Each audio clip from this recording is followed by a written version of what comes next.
नमस्कार दोस्तों, मैं हूं अमित और एक छोटी सी कहानी आप सभी के बीच लेकर आया हूं। दोस्तों, काफी समय पहले की बात है। प्रतापगढ़ नाम का एक राज्य था।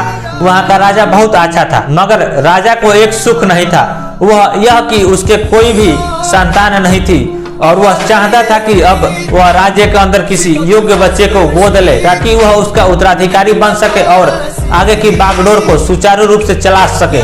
और इसी को देखते हुए राजा ने राज्य में घोषणा करवा दी कि सभी बच्चे राज्य महल में एकत्रित हो जाएं। ऐसा ही हुआ। राजा ने सभी बच्चे को पौधे लगाने के लिए भिन्न भिन्न प्रकार के बीज दिए। कहा कि अब 6 महीने बाद मिलेंगे और देखेंगे किसका पौधा सबसे अच्छा होगा।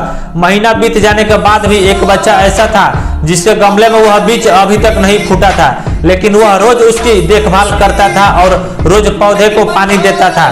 देखते ही देखते 3 महीने बीत गए। बच्चा परेशान हो गया। तभी उसकी माँ ने कहा कि बेटा धैर्य रखो, कुछ बीज को फलने में ज्यादा वक्त लगता है। और वह पौधे को सींचता रहा। 6 महीने हो गए। राजा के पास जाने का समय आ चुका था, लेकिन वह डरा हुआ था कि सभी बच्चे के गमले में तो पौधे होंगे और उसका गमला खाली होगा। लेकिन वह बच्चा ईमानदार था और सारे बच्चे राज्य महल में आ चुके थे। कुछ बच्चे जोश से भरे हुए थे क्योंकि उनके अंदर राज्य के उत्तराधिकारी बनने की प्रबल लालसा थी। अब राजा ने आदेश दिया, सभी बच्चे अपने अपने गमले को दिखाने लगे, मगर एक बच्चा सहमा हुआ था क्योंकि उसका गमला खाली था। तभी राजा की नजर उसके गमले पर गई। उसने पूछा, तुम्हारा गमला खाली क्यों है? तो उसने कहा, लेकिन मैंने इस गमले की 6 महीने तक देखभाल की है। राजा उसकी ईमानदारी से खुश था कि उसका गमला खाली है, फिर भी वह हिम्मत करके यहाँ आ तो गया। सभी बच्चे को गमले देखने के बाद राजा ने उसको सभी के सामने बुलाया। बच्चा सहम गया और राजा ने गमला सभी से दिखाया। सभी बच्चे जोर से हंसने लगे। राजा ने कहा, शांत हो जाइए, इतने खुश मत होइए। आप सभी के पास जो पौधे हैं वो सब बंजर है। आप चाहे कितना भी मेहनत कर ले, उनसे कुछ नहीं निकलेगा।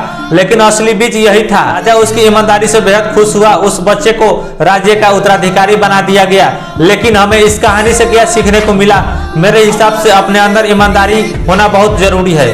अगर हम खुद के साथ ईमानदार हैं तो जीवन में किसी न किसी पड़ाव में सफल हो ही जाएंगे, क्योंकि हमारी औकात हमें ही पता होती है। हम खुद को पागल बनाकर खुद का ही नुकसान करते हैं।